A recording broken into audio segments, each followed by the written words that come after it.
likambo ya pasi pe ya somo bandeko na Kinshasa to kaka lisolo oyo esalami pa ya garçon oyo ye a te kaka bongo to pe asalaka na chambre froide moko na Zigida bandeko ya Zigida bayebi makambo oyo bayebi jeune garçon oyo soki basomi basoso bangombe mutu akatelaka bango ezalaka jeune garçon oyo bozali komona kasi jeune garçon oyo na nzela na ye ya kozonga akutani na mwasi kitoko na are ya Bokassa mona côté ya station ya Bokassa wana amoni mwasi kitoko alandi ye asololi pe kaka dezalaka bakei komela bongo masanga suka nango navandaka ngai moko bakende kosala feti na ndako plus tard boye bayoki na butuka ba iner wana ba voisin ba doki on dirait bitumba na kati ya ndako baya kofungola boye mai etondi na ndako nani wana nzoka mwasi wana azalaki sirène des eaux yango ba sirène des eaux ba kotika biso kimia te ya bali ko bima boye nani akangi bango mobali ya sirène des eaux asali zuwa akangi mwana mobali wana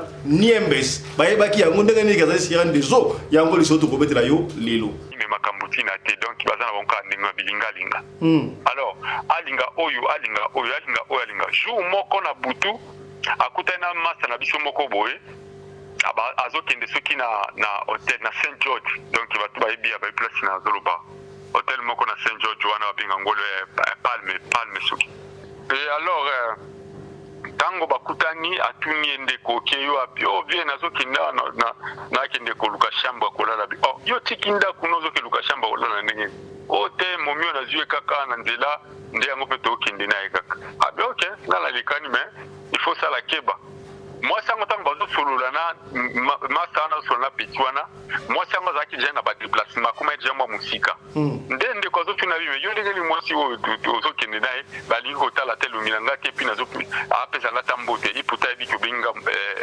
grand frère siko moi sango pemba moko zo benga ye petwana yaka no kyozo lekisanga leng nanga na dinga ba ko lekisa ba leng te soko zo lekisanga ba leng na okende nanga alors petwana landaki ko kende no so bakendaki angwana ta ba komi kuna na hotel basali ba makamu na bango mwasi mobala lali pongi tango alamuki asimba lisusu mwasi na nzoto mwasi akomi mobali frère Bernard yo zalaki na monde wana ndenge lo basala 11 na monde wana kuna basirène des eaux basala rappeler na mibali na monde wana mibali basala rappeler zuwa elekaka ndenge nini moi lecture na yo par rapport à lisolo wana lobi nini na monde à ténèbres tozalaka ezato banoza na 3 ba mama mai o bazalaka ba chef wa ba sirène nyonso ezalaka mami wata Maimuna na Sirène bango bazalaka ba mama mai maintenant DS numéro 1 babenga ke na kombo ya Christina ngana tango nazalaki magicien na bandaki kobimisa ba démon na kolatisa bango bilongi ya bato ba Sirène bakoya na mokili oyo pona kokushe na bana mibali bango bazalaki na mission komemelanga suprême ya bana mbena kenana soke ye kotombe ke Sirène wana azalaki na mobali na ye na tango Sirène na ye baosala love bango na mobali ya mokili c'est-à-dire Sirène wana mobali ni azalaka na zuwa makasi tango azoya il faut atia mobulu soit apumbwisa mobali wana liboma ou soit aboma mobali wana ou bien bakolimwisa ye côté dispari bakende na deuxième monde bakende kosambisa ye meme pe mibali pe na bane pe komisa mibali mutu alati elongi ya mwana mobali mais aza mutu ya monde ya ténèbres na tango akoya kolinga mwana mwasi wana basisi kokushe na ye babane korécupérer banzoto ya bana basi wana komema yango na deuxième monde bandeko bazali na Europe en général dans le monde entier particulièrement na France bosa la tension livre moko de bengango livre to syllabis bazo bengango livre science de la vie et de la terre, guide de la formation sexuelle des enfants. Yango ba ali kotangisa yango ba na kelasi bendaka mwana yo mato iso za la France batanga livre wana te na page 41 et si ka ba komi orientation sexuelle pardon ba na mike ba na école primaire secondaire ba ali kotangisa bango soki obotami ozali mobilité ozali mwasi te ozali garçon te ozali fille te kaka soko ko 18 ans nde okopona na kati ya livre wana bali kotangisa bana homosexualité pesi pasi ba ndeko na France bosa attention yango Macron to sali onini yo boye bosa la attention ndeko oyo aleli. Alors je viens présenter au président Oligui ce manuel satanique qui est le guide de formation des élèves en santé sexuelle et de reproduction. Ça s'appelle le manuel satanique. Manuel satanique, pourquoi? Manuel satanique parce que les organisations sataniques ont mis en place ce manuel satanique pour enseigner l'homosexualité à nos enfants à l'école. Voilà, ce manuel-là. Et ils ont caché à l'intérieur les pages qui ne doivent pas être dedans. La page 41, là, qui est orientation sexuelle. Et vous voyez, là, on commence à montrer aux enfants que l'enfant, premièrement, on enseigne à l'enfant que quand il est petit, il n'est ni garçon ni fille, mais c'est quand il sera grand qu'il va choisir. Tolungu na mboka France tokende sika bo na Canada bande kwa Canada bo tama toiboyoka loi sika une proposition de loi canadienne qui prévoit l'emprisonnement des chrétiens qui citeront la Bible. Mukile komi na suka yaya. Loi wana kombo nango ezali loi numéro C367 du bloc québécois. Loi la soki leki na parlement canadien soki kaka mutu atangi donc chrétien mo atangi kombo ya Bible bakangi o to komi wapi. Une proposition de loi canadienne prévoit l'emprisonnement des chrétiens qui citent la Bible. Alors je vais prendre le papier parce que je l'ai imprimé. J'ai trouvé ça tellement grave. Je vais reprendre mon papier. Alors, si le projet de loi C367 du bloc québécois est adopté, les exemptions religieuses prévues par la section discours de haine du code pénal seront supprimées, ce qui pourrait conduire à l'arrestation de chrétiens pour avoir cité les Écritures ou exprimé publiquement leur opposition au péché. Alerte, alerte, alerte, tout ça l'attention, na margarine moko, bleu bon. Blue Band, na évité Blue Band, oh y'a sur RDC, Toro Babi et Outi Afrique de l'Ouest. Blue Band là y'a un c'est du sud rété, ata otie y'a un maya moto et kokoma mafuta te. Ata otie na ikalungu, te yobi ki mateka, to bengo mateka sota kikalungu ikoma ka mafuta. Na biloke koma ka mafuta, wana ata otie na maya moto et picle. Otie na mafuta, ezali ko picle. Imagine si ko otie y'a la lipa ole, le kwa nengwana libumu. Y'a Babi et Outi na Afrique de l'Ouest. Salaka angele. Vérifiez pas si vous allez Blue Band Tumboka tozali yebelaka ya autre lobakite tolobindek oyo a expliqué. Voici un beurre qu'on a découvert qui vient de l'Afrique de l'Ouest et il paraît que ce beurre qu'on appelle Blue Band ne fond pas à la chaleur. Voici, on va faire le test de l'eau bouillante. On va mettre le beurre pour voir si ça fonce. Après l'eau, on va passer, voilà, sur le beurre, hein, c'est du beurre.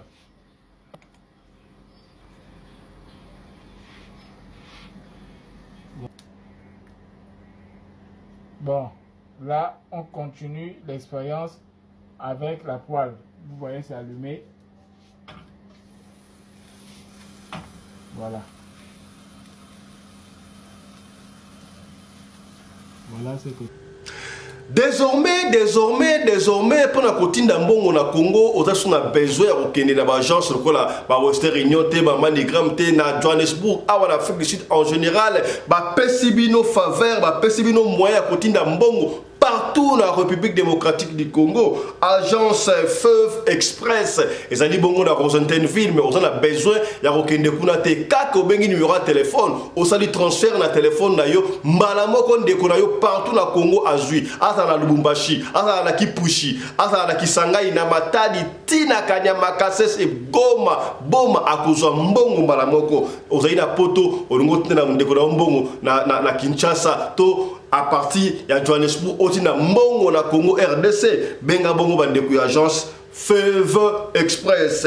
Ba numéro na bango ya kwese koleka wana kasi likabute okobenga bongo ndeko Judith pour na Johannesburg transfert d'argent, basali mibale, okobenga, ndeko Judith, nous profitons pour saluer ndeko Judith. Benga ndeko Judith na plus 27 78 79 53 235. Wana ndeko Judith, asali yemo côté, asali pena ndeko Belinda, okobenga Judith, to okobenga bongo ndeko Belinda. Numéro 1 ndeko Belinda, asali plus 27 68 45 63 157. Voilà bandeko ya Johannesburg. Kasi ndeko lycée azali bongo na mboka ya ngumba Kinshasa. Yo ndeko na Kinshasa olingo tina ndeko na mbongo na Afrique du Sud. Benga kaka lycée osali M-Pesa to Orange Money mbala moko ndeko sa partout en Afrique du Sud à kozwa mbongo. Numéro 1 ndeko lycée ezali plus 243 81 31 44 003. Wana ndeko lycée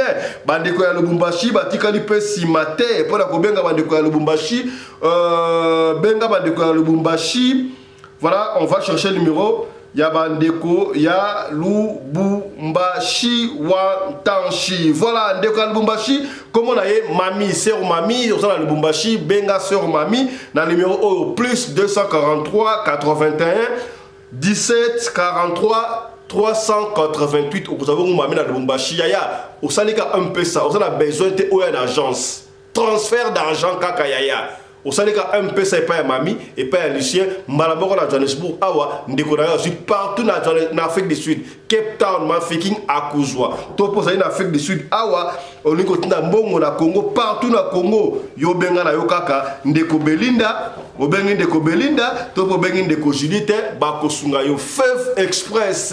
Voilà, Yabana Mboka, transfert d'argent. Otoloba Kite, Tolobi. Voilà.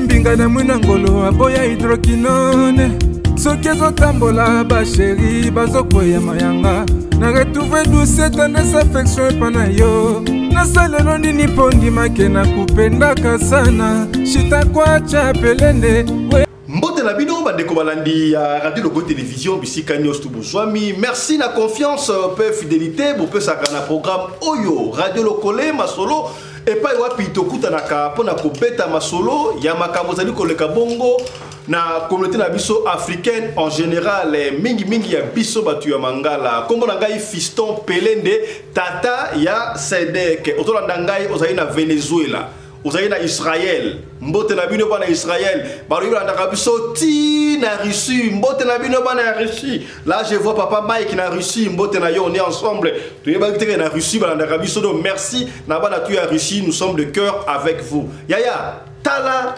makambo oto kutana mukilo koyeba te mukili oyo ezali makambo ya kosakana te mutu outi musala très bien ozongi yo mona kamwasi ya lekati trasika ondenge jeune oyo akufi liwa ya mai me na kata chambre na ye ya makambo ya kokamwa kastan to komi kuna te ya moto ko bakuna tika to développer mongo oyo yo oyoki na sommaire pesinga ye mutu ko soit ya ko sakana te. Merci na Michael Josh sponsor officiel ya chaîne oyo Michael Josh griffe ya mwana mboka basé aux États-Unis soko ni kolata kitoko boye ya Ozali Michael Josh kota na site ya Michael Josh tala ba article ya marque na marque ba montre ezali ba cravate ba chemise ba polo ba t-shirt et bilaba ba sécurité ba soldat nyonso tout ezali bongo na Michael Josh.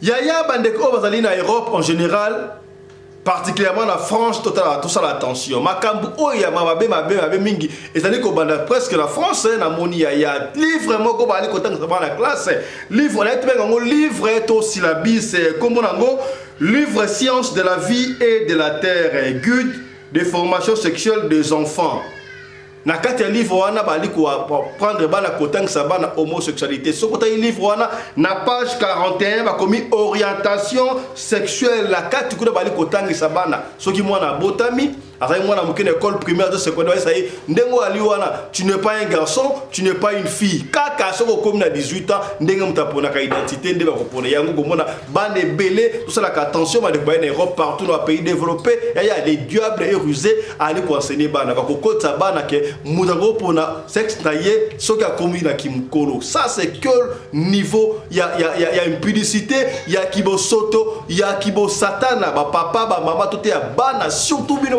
la France pour mabe kokota na ko insister livre avec un livre science de la vie et de la terre guide d'information sexuelle des enfants kuna ba ko apprendre ba la homosexualité ya ndeko oyo a expliqué très bien Péadeli landai. Alors je viens présenter au président Oligui ce manuel satanique qui est le guide de formation des élèves en santé sexuelle et de reproduction. Ça s'appelle le manuel satanique. Manuel satanique, pourquoi? Manuel satanique parce que les organisations sataniques ont mis en place ce manuel satanique pour enseigner l'homosexualité à nos enfants à l'école. Voilà. Ce manuel-là.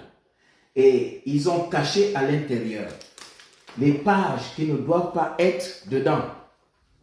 La page 41, là, qui est orientation sexuelle. Et vous voyez, là, on commence à montrer aux enfants que l'enfant,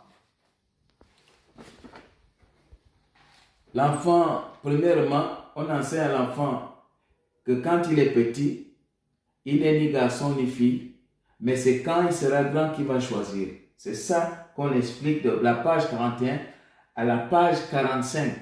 Et on vous montre aux enfants, on parle aux enfants, la sodomie, de la sodomie, des rapports sexuels entre des sexes opposés ou de même sexe. On enseigne ça. Ce manuel-là est destiné aux enfants du pré-primaire, du primaire jusqu'au secondaire. Alors, monsieur le président Oligui, nous vous voyons prendre les enfants à l'école. Ce qui est sûr, c'est que sûrement, vous suivez également les enfants pour les cours qu'ils font, c'est-à-dire la révision des leçons. Imaginez l'enfant vous pose la question, papa, comment telle situation doit se faire? Voilà ce qu'on nous enseigne à l'école. Vous ne serez pas à l'aise. Parce qu'avant d'être président, vous êtes parent d'élèves. C'est pour cela que je m'adresse au président Oligui pour dire à son ministre de l'Éducation nationale d'enlever ça. Les 3 pages. D'enlever ça. Les 3 pages là, 41, 42, 43, 44, 45, de ce manuel-là, ça enseigne l'homosexualité aux enfants. Nous ne voulons pas de ça. Et le ministre de l'Éducation nationale s'entête depuis. Elle est complice. Elle est complice. C'est un livre satanique conçu par les satanistes. C'est un livre satanique. C'est un manuel satanique conçu par les satanistes. Nous ne voulons pas de ce livre-là. Nos enfants n'ont pas besoin d'apprendre à être homosexuels. Et regardez dedans, on dit, pour éviter les grossesses précoces, il faut utiliser d'autres voies, comme l'anus, pour éviter les grossesses précoces. Vous voyez ça? On apprend la sodomie aux enfants. À quel âge? C'est grave, monsieur le président. Demandez à votre ministre de retirer ça, parce que c'est grave et ça va jazzer. Ça va jazzer. Il y a des exercices dedans, hein, comme ça, où l'enfant dit carrément, les parents abusent. Hein? Là, les parents abusent. C'est trop. C'est quoi? J'ai choisi ma sexualité. Voilà, c'est ça là. Regardez ça. On encourage les enfants à la bêtise. Vraiment, Monsieur le Président, retirez ça. Dites à votre ministre de retirer ça. De retirer ça. Nous sommes les parents d'élèves, nous ne voulons pas ça. Même s'ils ont corrompu l'autre association des parents d'élèves, tout parent d'élève est à son association. Nous ne voulons pas ça. Le manuel satanique de l'éducation nationale, vous voyez bien, ministère de l'éducation nationale. Donc nous comptons sur vous en tant que parents d'élèves, Monsieur le Président, pour retirer ça. Merci de nous avoir écoutés. tokende sika boye na Canada le Canada tokazaki lokola zali mboka ya pe o bato ba ekende ko pe manzoka makambu ya makasi evandi kuna Canada ya kosakana te bande ko na Canada boyo ka likambu oyo kala mingi te ya bazo bimisa to balimba voter ba tete la loi na parlement loi wana ezali loi C367 du bloc québécois soki loi wana eleki désormais la carte loi balobi nini balobi boye une proposition de loi canadienne qui prévoit l'emprisonnement des chrétiens qui citent la Bible. Donc ce qui doit aller désormais au Canada, mutumo ma Bible en Bible qui boy. Oh Bible ngo bakambuya nzambe ni ceux qui bakangio au côté prison. Ce qui doit aller leki. Ya makambu na mukiliza li Bon, est-ce que Bible ngo pe ezali Bible oyo inspiré de Dieu te yoka ki lokola pe on dirait ba modifier ba longoli ba parole mususu na kati ya Bible ba longoli ba verset mususu na kati ya Bible tala comment c'est comme la confusion est-ce que la femme ba koko na biso ba yebaka nzambe te nzambe na biso bakala ba koko yebaka nzambe te ba banda ko sambela on vivait très bien na la biso Bible ezalité ba mindele bon comment est-ce que biso comme ça Bible c'est comme ça on dirait to yebi Bible ko le kamindele nzoka ba mindele ba la so Bible na tanga ki sika balobi oh pape mokonzi ya ba katoliko ye mo utalo ba Bible wana ezalaka pona ko mater ba noir to sala yango pona domination ba noir image wana ezali na kolukala zonga pona tsana bino yango. Mes chers frères et sœurs africains chrétiens, nous savons qu'il y a une semaine de cela, le pape François a décidé de bénir les couples de même sexe, c'est-à-dire les couples homme-homme et femme-femme. Bien naturellement, cette décision du pape a créé une telle fâcherie dans les leaders chrétiens africains au point où ils ont rejeté la décision du pape. Le pape a bien sûr répondu à cette réaction des leaders chrétiens africains. Écoutons-le. Il y a toujours eu des homosexuels et des personnes avec des tendances homosexuelles et c'est encore plus au sein de mon église. Il y a toujours eu ce type de relation amoureuse entre hommes et hommes un peu partout au monde et plus précisément au sein du christianisme. Ceci n'est pas nouveau. Je précise là-dessus parce que c'est le pape qui l'a dit. J'ai fait des vidéos expliquant que le christianisme lui-même a cette pratique-là au sein d'elle. J'expliquais même que c'est pour cela que certains prêtres et pasteurs ont tendance de toucher les petits garçons. Vous avez vu cette sœur qui m'a traité de démon, de possédé, de femme dont ses oncles ont touché indécemment dans mon enfance. Vous avez vu ça, la vidéo est encore là.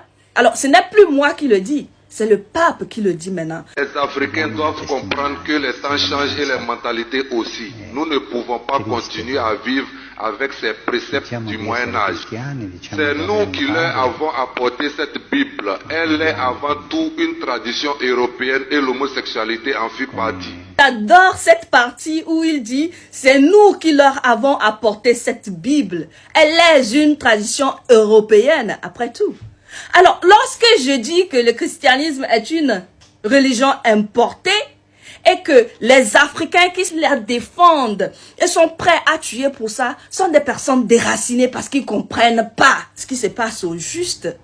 Mais voilà, c'est le pape qui le dit. Le pape rappelle aux Africains que ce n'est pas à eux le christianisme, que le christianisme est une propriété occidentale, que c'est eux qui leur ont apporté la Bible, et il a totalement raison. Nous savons tout ça, vrai ou faux. J'ai soutenu dans une de mes vidéos que la raison pour laquelle il n'y a jamais eu de pape noir au Vatican depuis la création du christianisme, parce que dans la religion chrétienne, le noir n'a pas la même valeur que le blanc. faut voir comment les gens m'ont encore insulté. Maintenant, c'est le pape qui vous dit, c'est nous qui vous avons apporté le christianisme. Comment osez-vous penser que vous connaissez mieux notre propre religion que nous? Vous dites que devant la religion, nous sommes égaux devant Dieu.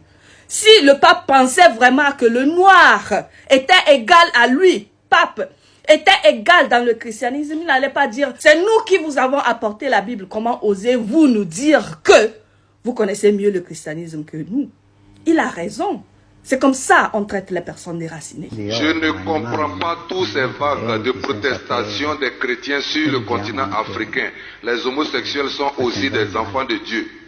En 2018, j'ai dit que l'enfer n'existe pas. Cela a créé les mêmes ramousses en Afrique. La Bible est à réécrire. Tout n'est pas à prendre au sérieux dans la Bible. C'est un livre comme tout autre livre écrit par des hommes d'une certaine époque différente de la nôtre. Je suis d'accord avec le pape lorsqu'il dit que les hommes qui aiment les hommes sont aussi des créatures de Dieu. Bien naturellement, même Satan est une créature de Dieu. Ça vous qu'on trompe en vous disant que devenez chrétien, vous êtes enfant de Dieu et tout le monde qui n'est pas chrétien est enfant du diable. Je ne savais même pas que le pape avait dit que l'enfer n'existe pas. Parce qu'il faut voir comment les gens me traitent lorsque je fais des vidéos pour dire que l'enfer n'existe pas. Mes vidéos sont encore sur mes pages. Allez voir dans les commentaires comment on me traite de diabolique, de comment je suis en train de recruter les enfants de Dieu pour les amener dans le diable avec moi. Le pape précise que la Bible est un livre comme tous les livres et que tout n'est pas à prendre au sérieux dans la Bible. Quand je dis ici que la Bible n'est juste que des écrits composés par des humains comme nous, les gens me traitent de blasphème, que je suis en train de blasphémer la parole de Dieu. Ce n'est pas la parole de Dieu.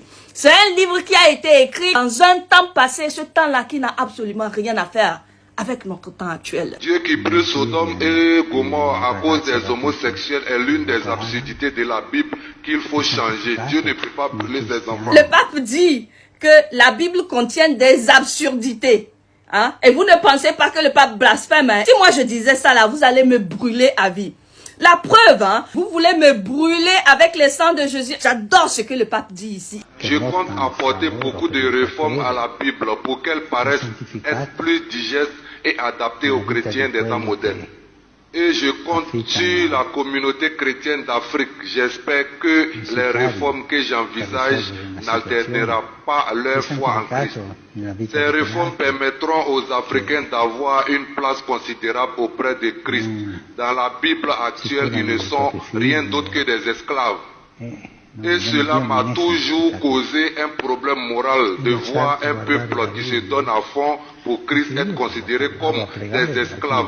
Ce n'est pas normal. Regardez ma vidéo là que je vous montre là, je l'ai intitulée « Être noir et chrétien est une tragédie ». Et j'explique dans la vidéo que la Bible a été conçue spécifiquement contre les noirs. J'ai cité des versets bibliques qui dénigrent la peau noire, qui montrent que le noir est une honte, la peau noire est une maladie, c'est une souffrance, qui montrent que la peau noire est signe d'esclavage. Il faut voir comment les gens m'ont traité. Que c'est toujours nous, des pleurnichards, à voir le racisme un peu partout. Voilà, c'est le pape qui le dit. Je compte apporter beaucoup de réformes à la Bible pour qu'elle paraisse être plus digeste et adaptée aux chrétiens des temps modernes. Et je compte sur la communauté chrétienne d'Afrique. J'espère que les réformes que j'envisage n'altéreront pas leur foi en Christ. Ces réformes permettront aux Africains d'avoir une place considérable auprès de Christ. Dans la Bible actuelle, ils ne sont rien d'autre que des esclaves. Et cela m'a toujours causé un problème moral de voir un peuple qui se donne à fond pour Christ être considéré comme des esclaves. Ce n'est pas normal. Vous appelez la Bible la parole de Dieu. Voilà, le pape va changer votre parole de Dieu pour vous. Le pape, un humain comme vous. Comprenez donc que la Bible n'est pas la parole de Dieu. Je l'ai dit toujours et je vais vous le répéter toujours. Personne ne pouvait prévoir qu'après des siècles d'esclavage initiés par le pape de l'époque, les Africains embrasseraient le Christ sans se poser des questions. Les Africains ont pardonné à l'Église sans que l'Église ne leur demande des excuses. C'est ce que le Christ demande, toujours pardonner. C'est un peuple assez étrange. J'espère qu'ils finiront par accepter les homosexuels comme étant les enfants de Dieu. Vous avez compris ce que le pape a dit? Lorsque je nous explique que le christianisme ne peut pas être bien pour nous, Noirs africains, et la preuve se trouve dans la manière dans laquelle le christianisme nous est arrivé en Afrique à travers l'esclavage, l'asservissement et le pillage. Les gens ne sont pas d'accord. Le pape vous le dit lui-même. C'est le pape, hein, ancien pape, hein, j'ai oublié son nom. C'est lui qui a décrété que le noir était bon pour l'esclavage. Il a signé les papiers. Je vais chercher les preuves, hein, et je vais vous les montrer. Croyez-le ou pas, il y a beaucoup de personnes qui vont me dire que ça là ne concerne que les chrétiens catholiques, ça ne concerne pas les autres. Mais vous vous trompez. Toutes les autres dénominations chrétiennes dérivent du catholicisme. Ah oui, c'est le catholicisme, la mère de toute église, de tous les chrétiens. Je vous le jure, tout vient de Rome. Donc le pape là, c'est votre prêtre suprême, que tu sois catholique ou pas. Donc, hein, tout ça là, ça vous concerne. Que tu es africain, chrétien, tout ce que le pape a dit là, ça te concerne et c'est supposé te faire prendre conscience. Est-ce que dans le cadre hollandais, Canada, et nous peut makambo tout dans le cadre de naïveté, mais là n'a pas modèle oyo a dû expliquer. Suivez. Bonjour à tous et à toutes, je viens de tomber sur cet article. Une proposition de loi canadienne prévoit l'emprisonnement des chrétiens qui citent la Bible. Alors je vais prendre le papier parce que je l'ai imprimé. J'ai trouvé ça tellement grave.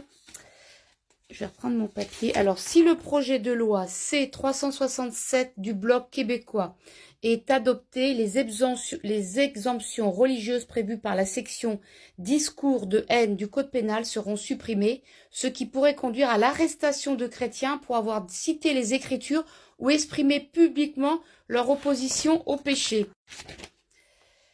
Donc, envoyer un message urgent aux législateurs canadiens les invitant à ne pas adopter de nouvelles lois sur la censure en ligne. Coalition pour la campagne en faveur de la vie. Les chrétiens doivent-ils être arrêtés pour avoir cité des passages de la Bible en public? Les pasteurs doivent-ils être accusés de crimes de haine lorsqu'ils prêchent contre certains péchés? Les églises doivent-elles être fermées si le gouvernement n'approuve pas leurs croyances? Vous pouvez penser que ces questions sont ridicules. Après tout, nous sommes au Canada. Au Canada, le vrai Nord fort et libre, notre devise nationale est « Amari Usk Admar », a cité le psaume 72:8 qui dit que le Christ dominera d'une mer à l'autre. Nous ne sommes pas en Chine communiste. Toutefois, avec l'introduction du projet de loi C-367, toutes ces questions sont sur la table. J'appelle ce projet de loi « Fermer le projet de loi sur les chrétiens » parce que c'est exactement ce qu'elle a l'intention de faire, mettre les chrétiens dans le placard sous peine d'emprisonnement. Elle réduira au silence les croyants qui s'opposent à l'idéologie woke qui envahit notre pays. Voilà, donc il y en a 3-4 pages. Ceux qui voudront le lien, je leur donnerai. Voilà, donc ils disent que les chrétiens savent que la Bible est un livre puissant. Comme l'a dit quelqu'un, lorsque vous ouvrez votre Bible, Dieu ouvre la bouche. C'est un livre plein d'espoir, de sagesse, de paix, de message du salut de Dieu. Cependant, la Bible est aussi un livre d'avertissement et de correction pour ceux qui s'égarent.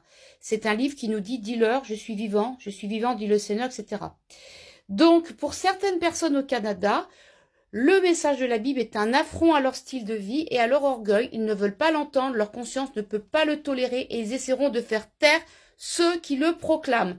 Donc voilà, donc Monsieur Watcott, qui a fait l'objet d'un procès 2 ans plus tard, a finalement été retrouvé non coupable en décembre 2021, parce que du coup, il parlait sur la LGBT et tout ça.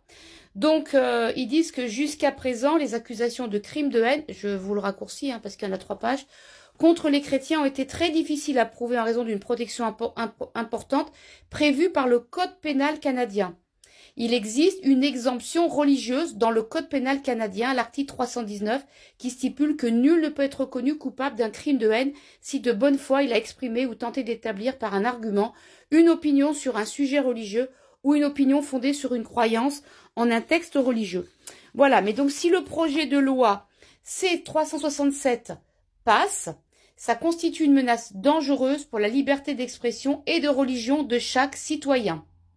Il ne servira donc qu'à l'agenda néfaste des activistes pro-LGBT et des politiciens christophobes qui veulent imposer leur idéologie à notre pays et réduire au silence toute opposition. Si ce projet est adopté, je peux presque vous garantir que les manifestations antisémites seraient autorisées à se poursuivre en tant que manifestations politique, tandis que les modifications apportées au code pénal seraient utilisées pour poursuivre des pasteurs chrétiens et des laïcs pour avoir proclamé des vérités fondées sur la Bible au sujet de la moralité sexuelle.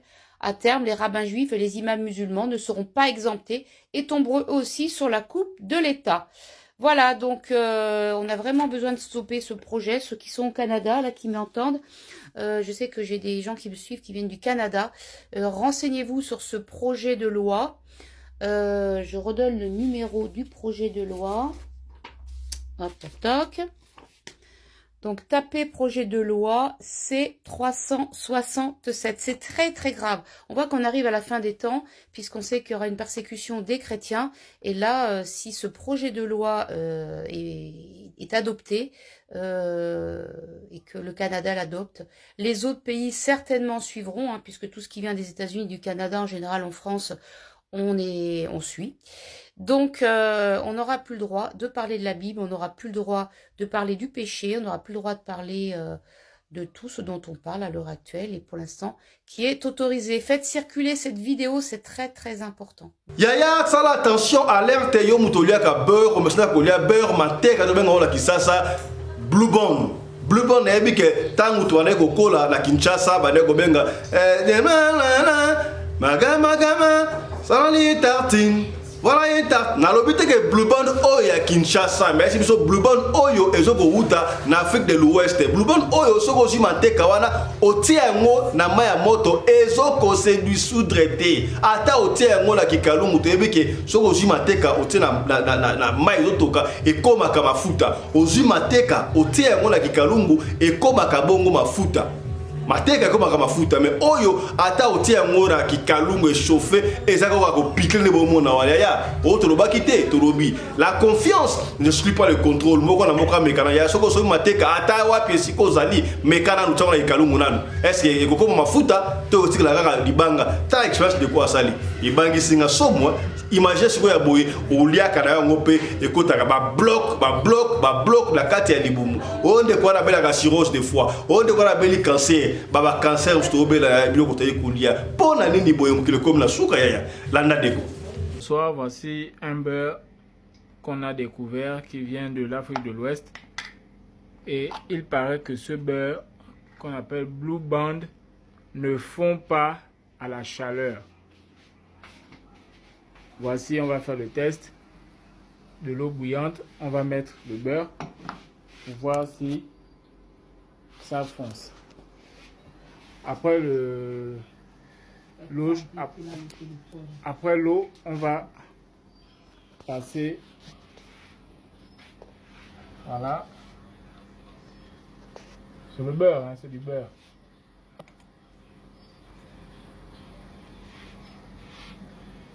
Voilà. Le beurre ne fond toujours pas. Il ne fond pas. Ça veut dire que si vous l'ingérez dans votre corps, ça ne va jamais fondre.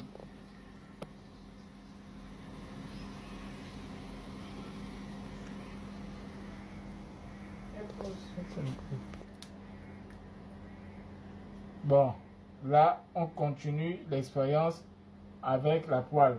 Vous voyez, c'est allumé. Voilà. Voilà ce que ça fait.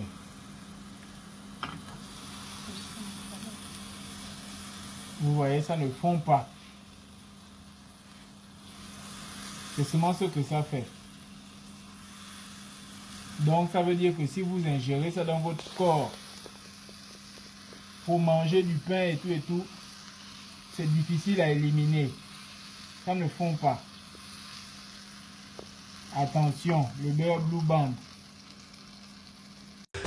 Ya tokobete la osika bo lisolo ya pasi lisolo oyo ba sirène des eaux ba intervenir na ebité tokobenga nani pona sirène des eaux tobenga nani tobenga tona ba to ebele po biso so yili kambo ekomi to lukara ba to ba expert à la matière na ebité au fur du temps to que les autres tokobenga nani a expliquer biso makambo ya sirène des eaux za ndenge nini ndeko mobali o bomona na photo wana akufi ndeko mobali oyo asala ka la chambre froide moko na Zigida ba mama ya zigide ba yebiye ba mama bakela ko soba la chambre froide ba soso ba ngombe ba ngulu ba yebi garçon oyo nde mutu akatela ka bango yango akota chambre froide abimisi akati ba sepela kana ye makasi avant la kana ye pe quelque part na ndaku na ye afutela ka studio na ye ya chambre salon na mapango ezalaka mapango ezalaka ba porte afutela bakuna kasi qu'est-ce qui s'est passé autaki musala esili be ba chambre froide bakanga yango ba 15 moko bakangi azipe mwa miche na ye mo ba pouvoir ne abandi kozonga tanga abandi kozonga akomi na station ya Bokassa a monika petite chérie moko boye atelemi wana kano ya kosakana te ya ke bana ba petite Android ba petite mikolo oyo ba petite quartier ba petite TikTok bango baze ya marque na marque je crois papa ya Suisse afungola kibino misu aiboko yeba bango na bizali na bango comment est-ce que yo moi si normal autant moi ta eteni ya ilamba moi si normal obina kamutakala na ba TikTok na ba Facebook wa est bokomi vous comprendre ba petite ndengwana en tout cas misu na ye est frappé à moi non nga o pendant musuni o fona liango lokola shawama alandi ndeko moi si wana jeune fille à kitoko abi âge moko moins de 25 ans alandi ya coopérer boni maman que après la fin de bon marché ça va prendre na la fin quelque part est trop comme na mon côté on a promis ate ba keipe côté wana ba melimo moko ba kena na bon marché ba kena bon marché ba melimo moko mami balé koso boyebi ba na ba 16h ba ki ba 17h ba 18h ti ba 19h 20h moko bo ça va bien garçon et bisifi oyo nga la fin daka ngai moko est-ce que pour mes attestes ok il te passe le numéro pas n'a pas problème de l'argent c'est pas un problème moi ça va nous promettre on appelle la fin la mon promettre tu quand vous êtes ok ba super taxi on a ti esika oyo garçon la fin bande ko ba bi solo oyo ya ki sasa makambu ba kei pet na ndako ya garçon wana ndako ya garçon fa ndako mapango oyo zalaka 5 portes yoko be kol ndaku siko ya ndaku ya jeune garçon wana zaki ndaku ya suka boyebi na Kinshasa ba balala ka nokite donc déjà ba 20h 21h ba to bazala ki wana déjà liboso ya lupango no bateka ba dendo wana tangu ba koti ba sombi pe dendo na kamundele liboso ya lupango atala ba jeune so bazala ki wana quartier ya ko pe dendo on en tout cas ndeko akoti na vrai chéra za mystique ya moni ngolo kola ki yanki na yebisa ki yanki ya mukili oyo za makambo akoti pe na jafi wana batu ya lupangu pe mama ko lupangu pe asali wana ndaku na koto yo doki okolobani pa jeune garçon afanda ka yebo ko afuta ka ndaku na yi batu no so ba moni ke no ba koti na mwasi moko quelle beauté ya ba beauté msotali na mwasi beauté oh beauté normale to ngani ya il faut que ça la mona nzambe po susula ba koti pe ba ke na ndaku garçon wana ba somba dendo no sa dendo muto okipa bango pe azate ba vai na bango pe wana doki fête na bango so pe sana ngende on ne sait pas boyebi na kisasa pendant la mois de temps mais déjà ba kangi ba dendo ba 23h ba kangi ba dendo ba koti voilà na ba 1h du matin ba lobby to kende ba 2h ba yo ka wala ba voisin ya ko to pa asa ndaka suka ba voisin ba so ka lokola ba tu ba so bunda na kati ya ndako oh qu'est-ce qui va pas comme ça toto ba so bunda ni na mwasi na yi ba ki to ba ni ko bunda ni na tout ba fia Kinshasa donc makelele wana yokani presque lupango bimba ba to abimiti ba bimbi na ba qu'est-ce qui va pas kuna ba bunda ni qu'est-ce ba ki bien tout ba fia Kinshasa ba ni ko tonga ka non c'est pas possible parce que ba no makele non ça c'est pas possible ba beta porte mto va fungolate ba beta porte va fungolate non c'est quoi ça elle ba ki lokola moi kimia ba to abangi ba bi oh qu'est-ce qui ne va pas comme ça ba benga bo rien bo yebi ba makolo lupangu ba sanaka ba double clé ba bangi ba la bi mutako kufa awa peut-être azo beta fia batu abomi fia batu peut-être pour na kimia bo peut-être abimina peut-être kuna kimi to nganini to fungola mama ko lupangu aka ju fungola afungoli ndako ara ba fungola ka ndako boy yaya lokola rivière mai pena e utana na e bimina libanda mai batali bana la liwana na muta poli na kati ya mai so do mai tonda kina ndako oh mai na ndako bene mai oyo witi wapi ba fungola ba sa pena na toilette na douche na ndako te ba fungola e pompe tonda boy c'est pas possible mai oyo witi wapi luka mwasi atate ba kutika ye raswana na sous-vêtement torse ni Moi si azawapi luka moi si moi ça qu'est-ce qui ne va pas? Oh les kamunini oyo ça bali koloba mais moi so aki wapi asa sirente ba loba.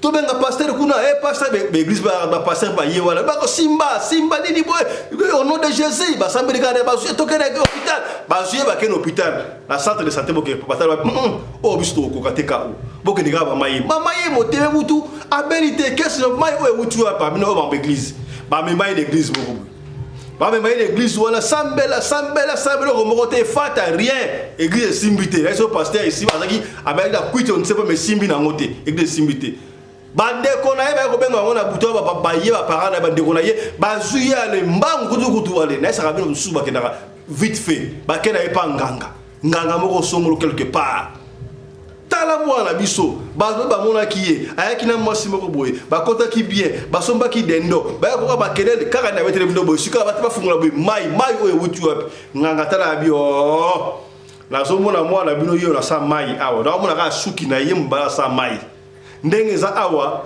mwasi o azwaki wana yaki sirène des eaux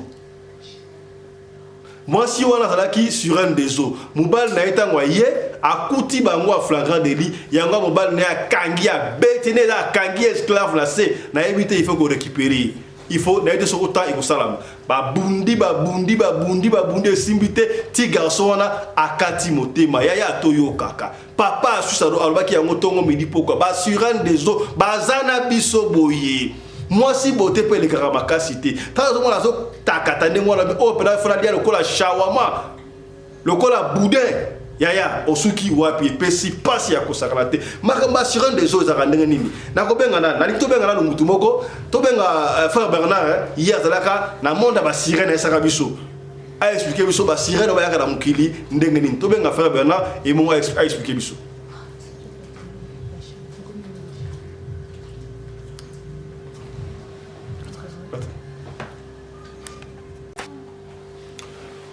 Voilà, Madame Walandi, Yambo Tozoa, frère Bernard, na Kisangani, je préfère d'abord tout banda par frère Johnny parce que frère Johnny, na sarabino azwa ngolu ya ko le cas d'expérience ya makambo belé chaque lisolo oyo et puis ça kabiso mo mutu ko soit ye azanga ka moi lisolo similaire te to banda frère Johnny o azala biso na lintika wa expliquer biso amon likambo oyo ndenge nini frère Johnny mbote na yo mbote fiston peline de papa na Sadek. Voilà, ozolanda biso oyoki lisolo otobeti ya frère oyo oya a kataka bangombe bangulu na zigida likama to benga ngo likama to chance azape célibataire tena mwasa kitoko akenjo ka mwasi wana sur un des eaux yo mo leka mwa ndenge ni donc nalandi lisolo na boke binyoso mais eloko ka conseil au pesa bandeko bolingo ezalaka ya komona ka mwasi ozwa okende na ite donc il faut kosala pe mo ba otobengi discernement ya kolinga mwasi ozala mwasi moko oyo yebi famille na bango bokende pa na bango oboyebani ba famille pourquoi kotika okende linga so mwasi musali ba azalaki na mwasi te ndeko azalaki na mwasi te olobi atosoka ta azala mwasi te eske azala ba makangu te ye mutu auto kubazana makangu tazala ba makangu ndango nazoloba ke soki azalaki na moko ya lolenge wana fali azalaka na yemoni bilandala na biluka luka ke komema na kufa a pe na Afrique du Sud azwaki ka moko mwana moko ya mbali un petit très courageux akoma na 2012 wana mboka oyo et azalaki toujours na ba chance komona soka ke kosala musala na bakaka douana mindele bandoka bele bambongo ebele mindele muso azo proposer bandako aki afandi azinda kufele donc kaka ndenge wana omo aulia tikala na musala na ye ne aye koza sulo yengia basi mboko tellement yebika basi mboko nde bazalaka omone munene mulai me makambuti na te donc bazana bonka ndenge bilingalinga alors alinga oyo jour moko na butu akutana masa na biso moko boye azokende soki na hotel na Saint George donc batu bayebi ba place na zoloba hotel moko na Saint George wana babinga ngolo palme soki et alors tango bakutani atuni ndeko keyo apio vie nazokenda na kende ko luka shamba kolala bi yo tikinda kunozo ke luka shamba kolala ndenge ote momio na zuye kaka na nzela nde yango pe to kende na ekaka okay na likani mais il faut ça la keba moi ça ngota bazo solola wana masa wana so na petit wana moi ça m'a zaki déjà na ba déplacement comme déjà moi musika ndende ko zo fina bi me yo ndenge moi si o zo kende nae bali ko tala telo milanga te puis na zo apesa na tambote iputa bi ko binga grand frère siko moi sango pemba moko zo benga ye petit wana yaka no kizo lekisanga leng nanga na dinga ba ko lekisa ba leng te soko zo lekisanga ba leng na okende nanga alors petit wana landaki ko kende no so bakendaki ya mwana ta ba komi kuna na hotel basali sali ba makamu na bango mwasi mobala lali pongi tango ala muki asimba lisusu mwasi na nzoto mwasi akomi mobali ya mwasi abaluki mobali e pesi peti na biso na kipeleke sa bima na hotel mbangu mutakala ye donc elamba te nini te ka ndinga baye kolandisa ye bazonga na kati hotel bo mutu azalaki su donc mobali wana limwa kinia donc demo wana limwa kinia alors peti wana tango azongi akomi koloba ye moko soka fandi akomi koloba ke na musala koloba kaka donc akomi ka ye moko lokwa mutazui akomi sala surménage ba bio mwanenga ye ko sala esali à peu près 2 mois so ba 2 mois 3 mois après akendaki ka musala boye afandi na musala ba moko azokamu tuneni nozo kamwa akoi ba place donc mwana na alimo aka bongo akoka mwanini tawa azoka mwanini abaloka mwanini azoka mwa masolo moko bande ko na bazalaki azano taka gade na kote moko ba mindele bazalaka mais siko tango babanda beta lisolo moko boye makamune ke bambongo ye azaki ko komatete azoka mwa kamwa kaka mais ko kamwa wana nde ko koya takufaki do akufi na scène akufi na musala akufi na musala akufa na musala mais après avoir kokutana mwasi ya monstre wa donc azoki mwasi ya sirène des autres mais monstre mwasi akomi mobali ya monstre wana zaki monstre po ikalikile mutazaki mwasi après bosali sali na eba makamuna makambu basalaka après moment donné ola mukozongela lisusu makambu mwasi akomi mobali donc monde na ezali malamu te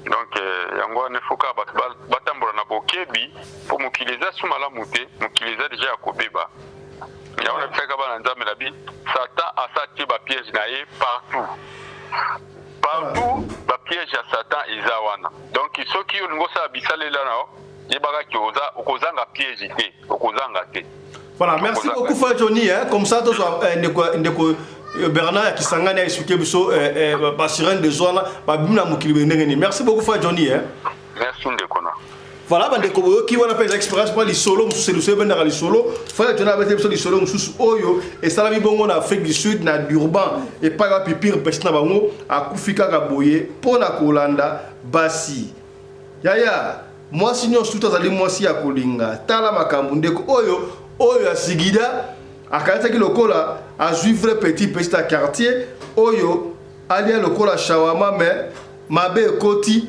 bomoni makambu oyo ekomeli nakobenga mpona bino frère Bernard mpona nini frère Bernard boyebi ke frère Bernard ye azalaki bongo asala 11 ans ndenge alobaka ye moko epai ya Lucifer epai ya Satan epai ya Kadia Mpemba ayebi malamu makambu oyo ya ba sirène des eaux ndenge ezalaka ye akoexplike biso te makambu ba sirène des eaux ezalaka ndenge nini mbote na yo frère Bernard allô frère Bernard oui allô bonsoir oui bonsoir esika ozamo makele muke ozala biso en direct voilà est-ce que otali na biso oyoki lisolo otobeti ya ndeko oyo akufi na la chambre froide ya Simba Zikida azwaki mwasi akei na ye na ndako nzoka mwasi wana azalaki mwasi ya sirène des eaux mobali nzoka mibali ya basirène des eaux bazalaka mpe zuwa bakanga jeune garçon wana mai nkuba ti babomi ye olandi lisolo wana yo omoni lisolo wana ndenge nini yo ozalaki na monde wana ndenge oloba osala 11 ans na monde wana kuna basirène des eaux bazalaka mpe na mibali na monde wana mibali basalaka mpe zuwa elekaka ndenge nini mwa lecture na yo par rapport ya lisolo wana olobi nini oui Merci, mon frère Fiston Pelende. Lisolo ana eza vrai parce que na monde à ténèbres tozalaka ezato banoza na 3 ba mama mai. O bazalaka ba chef wa basile nyonso. Ezalaka mami wata Maimuna na Sirene bango bazalaka ba mama mai. Maintenant DS numéro 1 babenga ke na kombo ya Christina. Ngana tango nazalaki magicien na bandaki ko bimisa ba démon. Na kolatisa bango bilongi ya bato ba Sirene bakoya na mokili oyo pona kokushe na bana mibali. Bango bazalaki na mission ko memelanga suprême ya bana mbena kenana. Soke ye kotombe ke Sirene wana azalaki na mobali na ye. Na tango Sirene na ye baosala love bango na mobali ya mokili. C'est-à-dire Sirene wana mobali ni azalaka na zuwa makasi tango azoya il faut atia mobulu soit apumbwisa mobali wana ligoma ou soit aboma mobali wana ou bien bakolimwisa côté dispari bakene na deuxième monde bakende kosambisa ye même pe mibali pe na bane pe komisa mibali mutu alati elongi ya mwana mobali mais aza mutu ya monde ya ténèbres na tango akoya kolinga mwana mwasi wana basisi kokushe na ye babane ko récupérer banzoto abana basi wana komema yango na deuxième monde même na ville ya Kisangani eza na événement moko na salaka yango na sasi nini eza na marché moko eza na ville ya Kisangani na tango eza na ville ya Kisangani na ville ya Kisangani na bimisa Sirene zando abenga yango zando ya IAT eza événement ekanga Kisangani bato o baola na nga Kisangani bayebi donc Sirene na abima na mai aye kosomba tomate pa mama wana abengi mama wana lobi na sale lo change ba masu etele makana mama na bandi kolanda na tango olanda amoni mbala moko moto alimwi vertige zo mama na akoya na mai ti lelo na nde na bongola motema na tika mama na azana deuxième monde sali événement elekani lelo pona nga muto na vandi epa ya sata panda 11 eza lokutate eza vrai soki babomi mwana mobali wana eza vrai akutanaki na Sirene ete moto abomi mais mobali ya Sirene nde mutu aye koboma mwana mwasi wana. Frère Bernard, mais comment ça fait-il que c'est ça les problèmes? Comment ça fait-il que bango bakotaki na ndako ya garçon wana? Bavandi baosa la fête bien. Siko mobali ya Sirene ayeba kindeni comment est-ce que to bafungoli porte chambre na ekomi ebale ndenge nini? Ebale wana utuwa. Bon, wana babetaki nini? Babetaki bo mais tako tanga ba prière en des soute za la moi prière mo ba sala ka wana même na niveau a wese to banda o sala ngo o sala prière wana directement ko za na contact na monde à ténèbres makamunyo so ezolekana na monde à ténèbres omona ki na minute oyo aja tele azana mission ça dit na kata ndako bazalaki na appareil à télé dynamique d'ailleurs mbeto wana balalaki ezali déjà mbeto avoir normal te ba beta ki ngo na code mo ya demo mo ba benga na kombo Carlos Sibi de combat. Ça dit mbeto wana et bon wana qui déjà komaki monde mususu. Wana eza vrai de konanga Fiston Pelende. En tout cas wana eza yo chanter et puis défaut na moni yango. Comment expliquer mutu ndenge ba memaye pa ba serviteur de Dieu ba lobe komi déjà trop tard. Ngana moni yango eza drôle. Oh nzela ko bika ya garçon wana eza ka vie de prière. Ba bonde la na ye, ba bengana esprit ya Sirene. Peut-être ba kombo na ngote. Garçon wana ne peut pas kundi ete be mesanga na mo bitisika boy est-ce que soki basali na nzai ba sambela kozonga akozonga te parce que na tango mutu akufi asika ezalaka na 30 minutes ava balongola esprit na ye na tango akufaki asika soki bazwaki tonga batubi ye na losapi ya munene lokola ezalaki liwa oyo ya monde ya basirene batubaki na losapi ya munene so batuba tonga makile mi bakamoli makila wana makilaka soki ebimibwe pa directement esprit nengaki ezonga neti minute ane eleki azonga sute wana déjà baganye aza déjà na minute oyo aza jugé na monde ya ténèbres. Bon, na profiter pour ça dit akufi te ba déplacer ndeye ça dit corps ndeye za na esprit na ye za na monde ya ténèbres. Donc bato bazalaka ono babomi mutu na kimutu bo akufi kuna bakedo bato akufaka te ya solo. Bakufaka te singana expliquer ki opona nga na kabo nanga 42 ans. Ce 42 ekokaki na lingaki na kufa kufa ngengeza ya accident. Donc na sali accident wane ko provoquer. Olobi nini? Allô? Oui, olobi? Na ebite est-ce que Zolandanga? Zolanda très bien. Olobi yo linga kufa nini? Parce que na monde ate ba signaka contrat.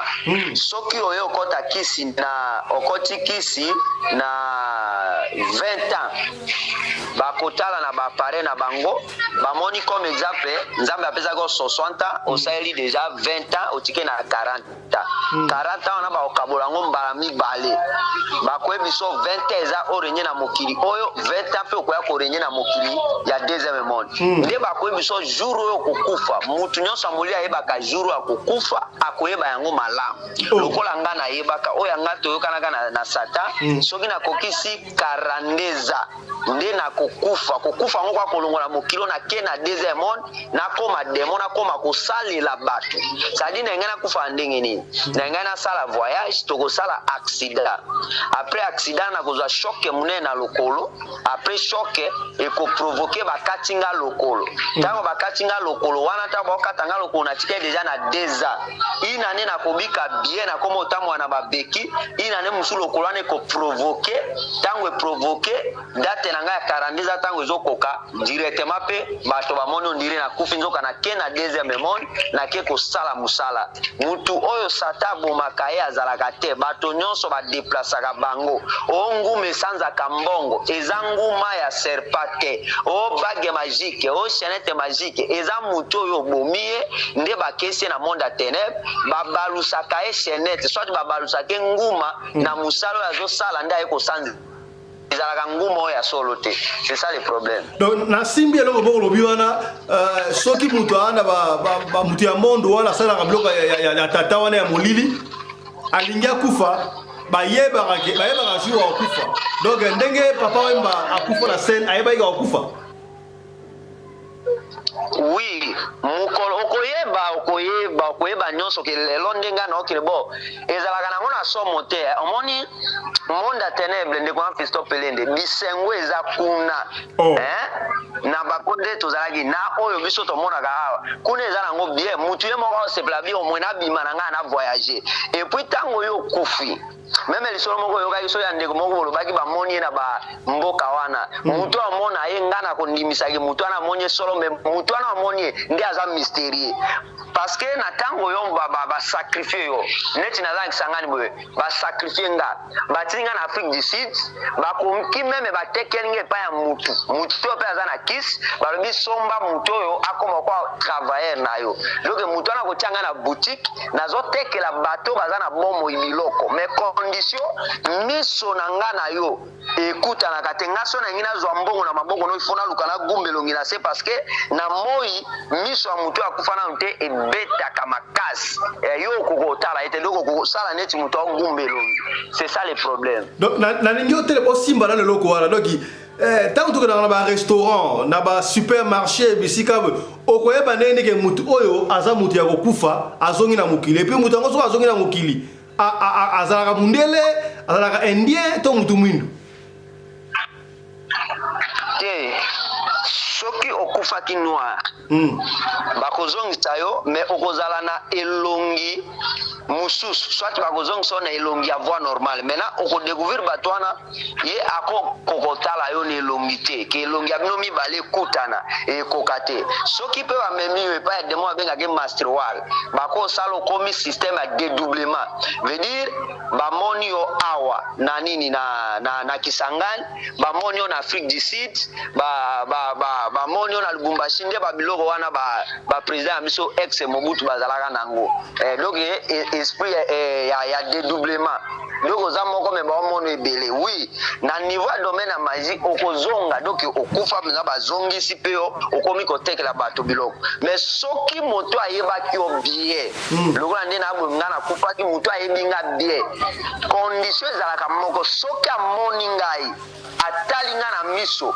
directement esprit ya mutu wana ekoyeba lobi mutu oyo deja revese nga na butu wana ntango mutu wana azobima bakosala nini bakochange nga elongi ata na nsima soki baye bakoloba tomonaki mutu moko abandi kofuye nzoka nga moko wana me baseni bachange nga elongi maintenant po bachange nalongo change so elongi te ntango mutu amoni bongo soki azokisi moto ana gilete moto ana directement moya change elongi eza te moye mpe alimo eza te azongi moto ya vie lisusu me ye moto akufaki mpe akozonga na vie normale nayemi te so comprendre nga place ya comprendre très bien mutu na suka po ta ekoki déjà et bongo otomonaka mutu akufaka neti na mbanzangungu na bakongo ake kobima mundele na poto to abimi mundele quelque part azongi pe aye kosunga famille na bango apesi papa mbongo apesi mama mbongo apesi famille mbongo wana pesa la ka solo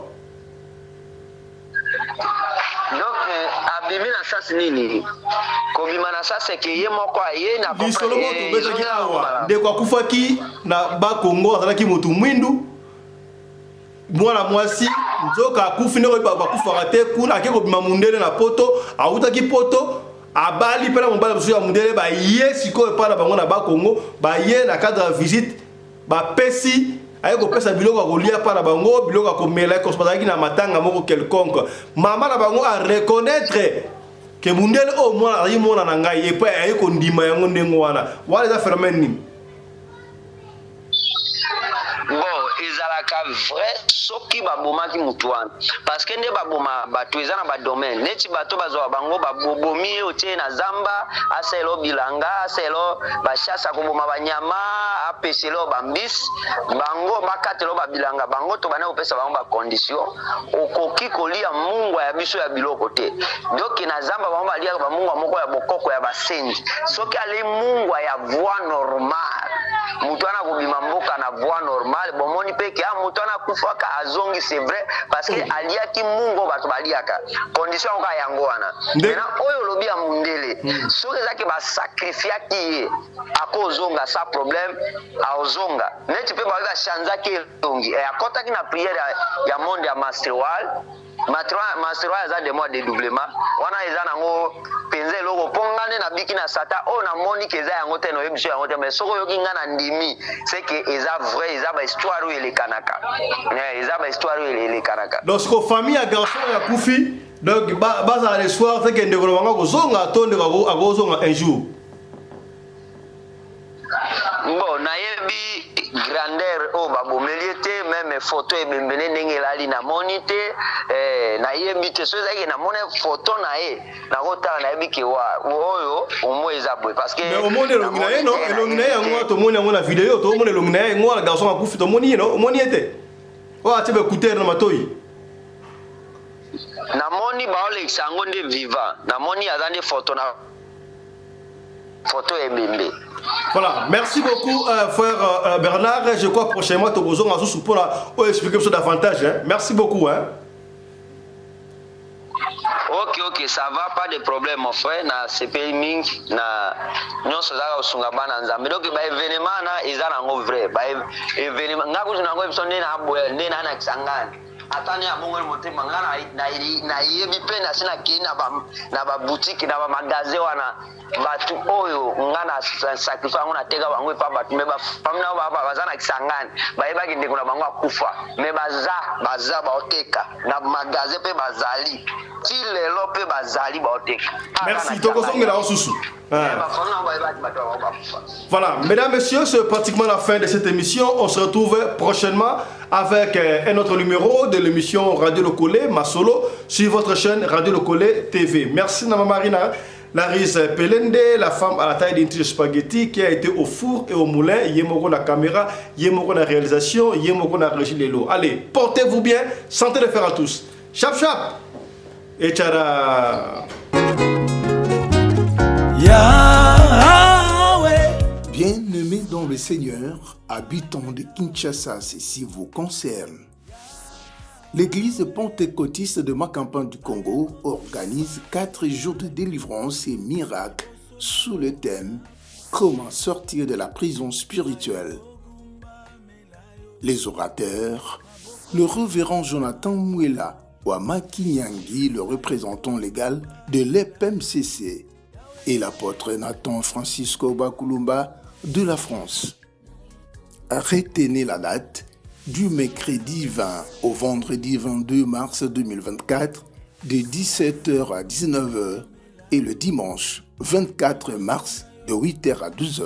Une seule adresse, l'église pentecôtiste de Makampane est située sur l'avenue du Ring numéro 1 au quartier Joli Park dans la commune d'Engalema, non loin de la station-service de Makampane. Soyez le bienvenu. Que le Seigneur vous bénisse. Mon combat.